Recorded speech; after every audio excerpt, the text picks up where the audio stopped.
The Ministry of Investment, Trade and Industry (MITI) is now the sole issuer of Certificates of Origin or COs for exports to the US to prevent illicit transshipment through Malaysia. The move aims to provide greater assurance that made-in-Malaysia goods are genuinely manufactured locally and not falsely labelled as such after merely passing through Malaysian ports or airports. The Edge's Deputy Editor Kamarul Azhar covered this in a recent edition of The Edge Malaysia Weekly. It was a decentralized system and it has been going on for decades.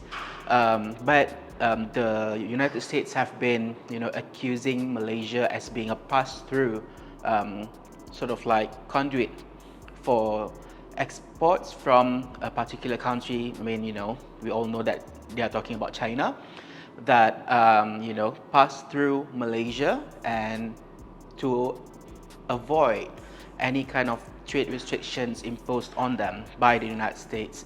I mean, we don't know for sure what kind of products, but based on the United States action against, they imposed huge tariffs on solar panels coming from Southeast Asia, including those coming from Malaysia, then we can deduce that solar panels is one of those products that are made in China, went past through Malaysia, and made it seem like it is made in Malaysia. Not to say that all of solar panels exported by Malaysia are pass-throughs. There are manufacturers of solar panels here in Malaysia. Of course, they are also China companies, but they actually made it in Malaysia.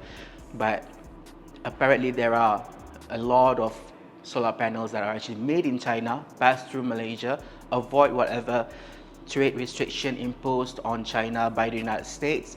And because of that, the United States have been using this as one of the reasons why they also impose further trade restrictions on us. Prior to this, the certificates for US-bound exports were also issued by 5 chambers of commerce, each an association of numerous state-level chambers.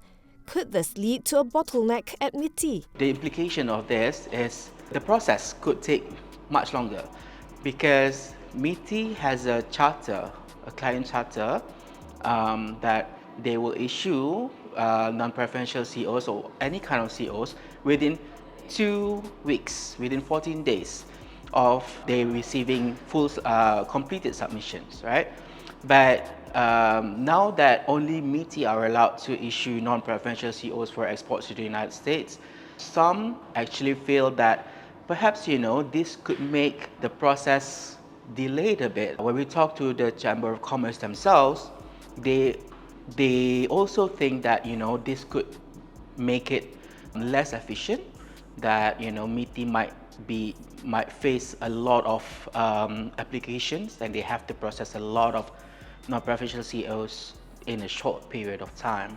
So, for example, the Malaysian International Chamber of Commerce and Industry, while they actually believe that MITI will be able to handle the issuance of non-preferential COs to the United States, MICCI have concern whether they can actually ramp up their effort or their process in such a short time because, when the announcement was made, it was already late in April and they wanted to impose it in May 6th.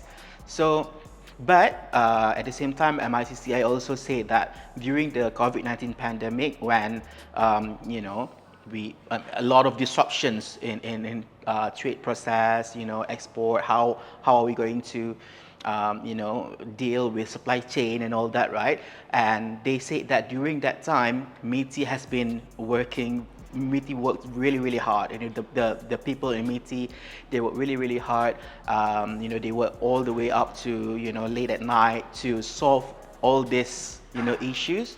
And they believe that MITI would be able to do so with the issuance of the non-preferential COs to the United States as well.